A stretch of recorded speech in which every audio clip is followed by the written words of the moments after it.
Now, we all know how important casting is. I mean, casting, some people say it's like 50% of the whole thing, or like 80% of the battle, you know? And I totally agree with that. And it's not a big myth, a big thing to say like casting is super important. If you cast well, there it is, you know? A lot of times a director's you're not really truly able to pull a performance out of an actor. The actor has to have something in there.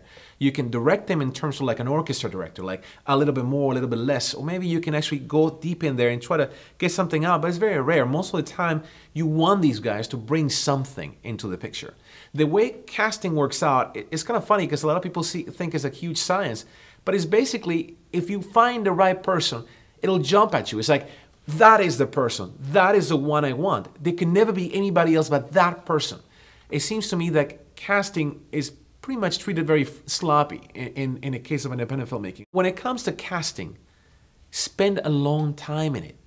You know, go out there, call agencies, put ads on the internet. Do not use a buddy system. Don't use your friend's girlfriend or that dude over there that you know that works in a bakery. Please, cast it well. Or at least cast people that treat this as a craft. Because as a director, you depend on the actor bringing something. I'm not treating this like as an acting class, but I can't pull out a performance out of someone if there's nothing there. If you're not going SAG, or if you can't go SAG, it's okay. There's a lot of great players out there that are not SAG too. So you can find great cast without being SAG. Now, I'm not saying do not go SAG. I'm saying if you find yourself in a situation that you can't do union, do not despair. You can do this.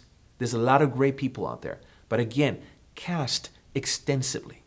Now, the basics of the casting process are very important. Obviously, you need to find the right place, a right venue where you can do this. Now, you producers or people that are assisting you can find this. But most importantly, you gotta have the right paperwork for this. Okay, you have to have an NDA, which is a confidentiality agreement. Some people claim it's not necessary, but you know, this is 2 or 3 pages from your screenplay that are very key.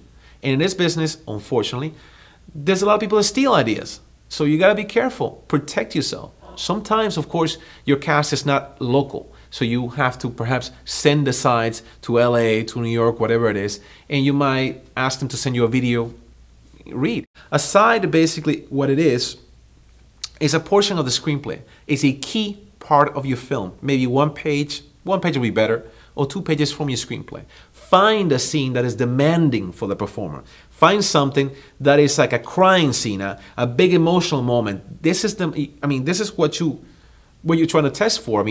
Find someone that can do this. So try to find the best moments, okay? If you can see someone that just knocks it out of the ballpark with a role he just read like 20 minutes ago, that's the one. That's what you want to go with. And also, of course, a form where they can put their information. We're talking about basics, how to contact you, what is your name, and of course, the actor will give you, hopefully, their headshot or like, you know, a resume or something like that. So make sure that you have this information, this paperwork available to you. If you're the director and the complete overlord of this project, make sure that at least someone else is watching this stuff with you. It's always great to have a second opinion, because sometimes you might think that person is perfect, but it's always great to have a second opinion. You have to basically show your best face at the beginning, and it starts with pre-production. It starts with the casting.